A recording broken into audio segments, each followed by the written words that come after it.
अखिलेश यादव जी के नेतृत्व। ये हैं सुश्री सदाब फातिमा जी, जो 2 मई 2024 को बदाऊं में शिवपाल यादव और अखिलेश यादव की उपस्थिति में दोबारा समाजवादी पार्टी की सदस्यता ग्रहण की हैं। जहूराबाद इनका गृह क्षेत्र है और आज जहूराबाद में प्रथम आगमन है। सनातन पांडे यहाँ से बलिया लोकसभा से प्रत्याशी हैं।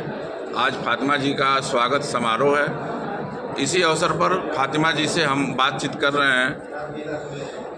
दोबारा आप समाजवादी पार्टी में आई हैं, कैसा महसूस हो रहा है? अपने परिवार में आने जैसा है और हम लोग देखिए समाजवादी विचारधारा के पोषक रहे हैं। ये वो विचारधारा है जो डॉक्टर लोहिया से, गांधी जी से कहना चाहिए, क्योंकि वास्तव में गांधी जी से बड़ा कोई समाजवादी नहीं होता। गांधी जी से, डॉक्टर लोहिया और जनेश्वर मिश्रा जी, मुलायम सिंह यादव जी से होती हुई ये धारा अविरल प्रवाहित हो रही है और हम लोग उसी धारा के मानने वाले लोग हैं। और अखिलेश यादव जी के नेतृत्व में पूर्ण आस्था रखते हुए मैंने 2 मई को समाजवादी पार्टी की सदस्यता पुनः ग्रहण की। आपको क्या लग रहा है कि उत्तर प्रदेश में जो भारतीय जनता पार्टी कर रही है कि 80 की 80 सीटें जीतेंगे, आप काफ़ी इस मामले में विशेषज्ञ मानी जाती हैं, क्या लग रहा है आपको? मैं तो इतना ही कहूँगी आपसे कि पश्चिम से जो आंधी चल रही है, हवा चल रही है, वो पूरब तक आते आते तूफान में बदल जाए। ये क्या कह रहे हैं क्या नहीं कह रहे हैं हम उसकी बात नहीं करते हैं। 80 छोड़िए, वो तो कह रहे हैं हम 400 के पार हो जाएंगे। और उससे भी बढ़ करके उनके साथी हैं एनडीए गठबंधन के बिहार के मुख्यमंत्री जी, आपको ध्यान होगा, उन्होंने कहा हम 4000 पार हो जाएंगे। तो मई की गर्मी सर पे चढ़ गई। 4000 पार हो जाएंगे, 400 पार हो जाएंगे। हमको लगता है कि इस बार देश की जनता इनको 440 वोल्ट का करंट इतना तगड़ा लगाएगी कि इनको खुद लगेगा कि हम कहाँ पार हो गए। प्रधानमंत्री जी इस समय काफ़ी प्रचार में कह रहे हैं कि अगर इंडिया गठबंधन सत्ता में आया तो आपका मंगलसूत्र मुसलमानों में बांट देगी, आपका हक मुसलमानों को दे देगी। ऐसा क्या है? मुसलमान महिलाएं तो मंगलसूत्र पहनती नहीं है। देखिए, मैंने भी नहीं पहना है। मंगलसूत्र हम क्यों करेंगे? मंगलसूत्र छीनने के लिए उनके मित्र लोग कम हैं, अडानी जी, अंबानी जी। किसान जो गरीब है, जिसका कर्जा लाख, 1.5 लाख, 2 लाख से ऊपर नहीं होता है, उसका कर्जा नहीं माफ़ हुआ। और इन उद्योगपतियों का कितना कर्जा माफ़ हुआ? हम आपको किसी राजनेता की बात नहीं कहते, हम आपको आरबीआई की बात कहते हैं।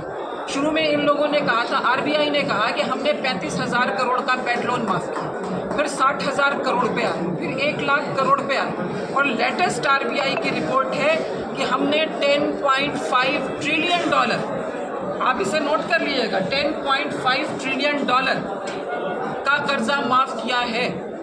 ये कह रहे हैं यानी जितने की आप अर्थव्यवस्था बनाना चाह रहे हैं $5 ट्रिलियन की, वो तो अभी तक बनी नहीं। $10.5 ट्रिलियन का कर्ज माफ़ कर दिया। ये आरबीआई की रिपोर्ट है, हमारी नहीं है। और खुद इनके जो मंत्री रहे हैं, वित्त मंत्री, राज्य के वित्त मंत्री, उन्होंने कहा लोकसभा के अंदर 2 लाख तक की बात उन्होंने मानी। आरबीआई ने $10.5 लाख ट्रिलियन की बात मानी है। इतने में तो हिंदुस्तान का किसान खुशहाल हो जाएगा। अग्निवीर योजना चलाने की ज़रूरत नहीं पड़ेगी।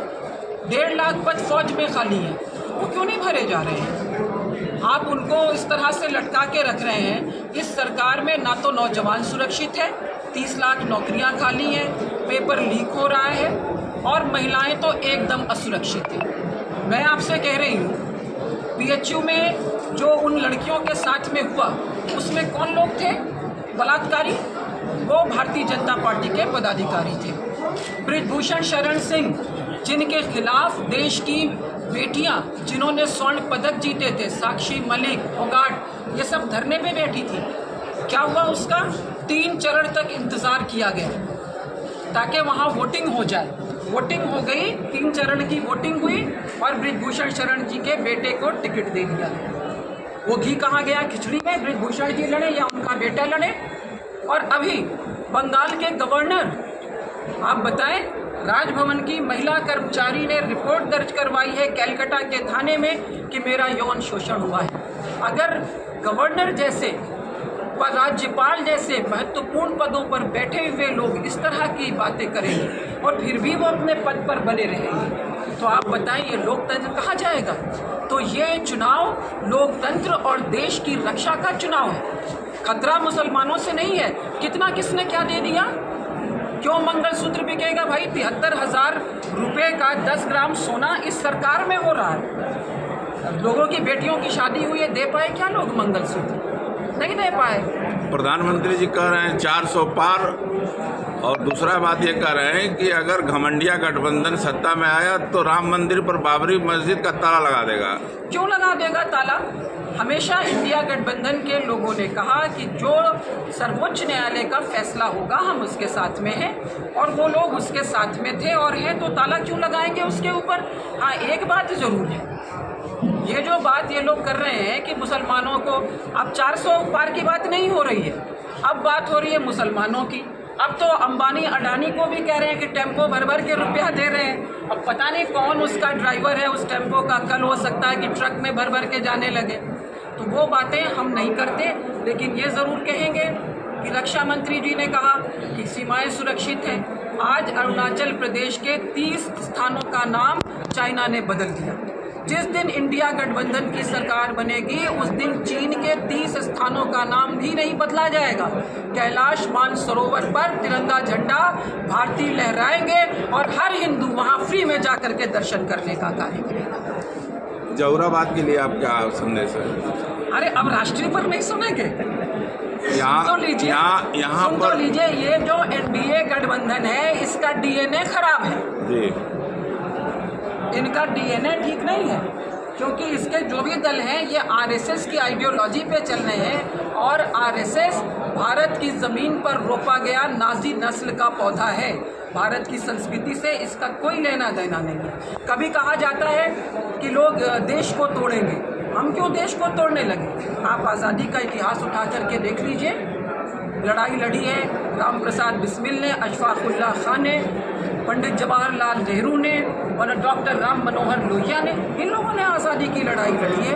ये एक नाम लेते हैं वीडी सावरकर का, जिन्होंने माफ़ी मांग ली थी जेल में, आपको भी याद होगा। और उसी जेल में लॉर्ड मेयो वायसराय थे हिंदुस्तान के। वायसराय का मतलब आज का राष्ट्रपति प्रधानमंत्री दोनों आप समझ रहे हैं। वो गया था उस जेल के अंदर, शेर अली था जिसने जेल की सीटों से हाथ बढ़ा करके गर्दन तोड़ दी थी उस लॉर्ड मेयो की। आप सोचिए किसने किया? वो शेर अली क्या मुसलमान नहीं था? तो इस भारत माता की दो आंखें, हिंदू और मुसलमान, इनको लड़ाने की राजनीति बंद होनी चाहिए। और अब भारतीय जनता पार्टी के पास कुछ नहीं रह गया है, तो वो हिंदुओं को डरा रहे हैं कि मुसलमानों को सब छीन कर दे दिया जाएगा। क्यों दे दिया जाएगा? हिंदुओं को भी हक मिलेगा। ये जो किसानों ने आत्महत्या की है इसमें 80% हिंदू किसान हैं। ये कैसे आप भूल जाते हैं? जो किसानों का हक छीना गया है, ये जो फौज में भर्ती नहीं हो रही, 80% हिंदू भर्ती होते हैं कि नहीं होते हैं? नौकरियों में 80% हिंदू आते हैं। 80% आते हैं कि नहीं आते हैं? आप 20% से ज़्यादा तो नहीं मानते ना? तो हक तो हिंदुओं का आप छीन रहे हैं। ये कहाँ पे छीनेगा? इंडिया गठबंधन की जब सरकार बनेगी तो किसान, नौजवान, सबको हक मिलेगा, महिलाएं सुरक्षित रहेंगी, राजभवन में बलात्कार नहीं होगा। अरविंद केजरीवाल की जमानत से आने के बाद चुनाव पर क्या फर्क पड़ेगा? इसने दिखा दिया है कि जो भी सवाल करेगा, चाहे वो अरविंद केजरीवाल जी हों या वो सोरेन जी हों या वो संजय सिंह जी हों, सबको जेल में जाना पड़ेगा। तो पूरी देश को हम तो कहते हैं ओपन जेल बना दो। कितने लोग जेल में जाएंगे? ओपन जेल बना दीजिए। 4 तारीख दूर नहीं है, फैसला हो जाएगा। ये जो चुनाव हो रहा है ये संविधान को और देश को बचाने का है। देश विरोधी ताकतें देश को तोड़ना चाहती हैं। आप कैसे कह सकते हैं लद्दाख में फिंगर 4 तक आप कहते हैं हमने आज़ाद करा लिया? मैंने खुद जाके देखा, फिंगर 1 के आगे नहीं जा पाए। आरक्षण समाप्त करने का आरोप लग रहा है। कोई आरक्षण समाप्त करने के लिए ही तो ये 400 मांग रहे हैं एनडीए वाले। इनकी नीयत है कि आरक्षण को समाप्त कर दें। इनकी नीयत है कि हम महिलाओं के अधिकार को छीन लें। इन्होंने आप खुद स्वर पे उठते हैं, महिलाओं का अधिकार ये छीन रहे हैं, बेटियों के साथ बलात्कार हो रहा है। देश की बेटियां जिन पे गर्व करते हैं वो बैठी हैं, अपना मेडल लौटा रही हैं, सब कुछ हुआ। उन बेटियों की आवाज़ आपके कानों तक नहीं जाती? मणिपुर की बेटियों की आप आवाज़ नहीं सुनते? सवाल ये चुनाव महिलाओं की अस्मिता को बचाने का चुनाव है। राजभवन में महिलाएं सुरक्षित नहीं हैं, तो ये इसीलिए ये 400 मांग रहे हैं कि हम देश के संविधान को बदल दें। ये मैं इसलिए कह रही हूँ कि केशव बलिराम हेडगेवर की किताब है we and our nationhood defined, उसको पढ़ लीजिएगा। उसमें लिखा है कि भारत का संविधान खिचड़ा संविधान है, हम इस संविधान को नहीं मानते। उसमें है कि ये तिरंगा झंडा हमारा राष्ट्रीय ध्वज नहीं हो सकता है। आप we and nationhood defined मिला करके पढ़ लीजिए, आपको पता चल जाएगा कि कौन तिरंगे को हटाना चाहता है, कौन संविधान को बदलना चाहता है। ये संविधान है कि लोग अपनी बात कर रहे हैं। संविधान को बदल करके आरक्षण कौन खत्म करना चाह रहा है, ये उनसे पूछिए। मुसलमानों को क्या मिलेगा आरक्षण? उसकी कोई बात ही नहीं है। तो केवल डराया जा रहा है हिंदुओं को, हिंदू खतरे में है। अरे भाई, देश का राष्ट्रपति हिंदू, उपराष्ट्रपति हिंदू, रक्षा मंत्री हिंदू, गृह मंत्री हिंदू, हर राज्य का राज्यपाल हिंदू, तमाम राज्यों के मुख्यमंत्री हिंदू, तीनों सेनाओं के प्रमुख हिंदू, प्रधानमंत्री स्वयं हिंदू। इसके बाद भी अगर हिंदू खतरे में है 80% होने के बाद, तब हम कहेंगे कि एनडीए वालों को सत्ता छोड़ देनी चाहिए और इंडिया गठबंधन का मार्ग प्रशस्त कर देना चाहिए। अब एक स्थानीय मुद्दा है, आपका यहाँ आगमन हुआ है, आपके पार्टी के लोग कह रहे हैं कि जिला अध्यक्ष से अनुमति नहीं मिली है। ये क्या जिला अध्यक्ष जी बैठे हुए हैं, इनसे पूछ लीजिए। पूर्व जिला अध्यक्ष जी बैठे हुए हैं, राष्ट्रीय कार्यकारिणी के सचिव जी बैठे हुए हैं, पूर्व ब्लॉक प्रमुख जी बैठे हुए, सब तो यही है, और सैकड़ों ग्राम प्रधान बैठे हैं। तो क्या कहेंगे आप? बता दीजिए भाई।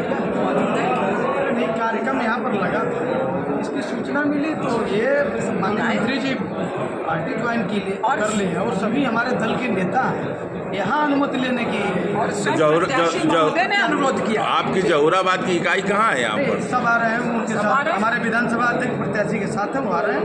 हमारी रात में बात हुई और ये संजोग से कार्यक्रम को लेने में देर हो गया था, नहीं तो ये पहले हो गया होता।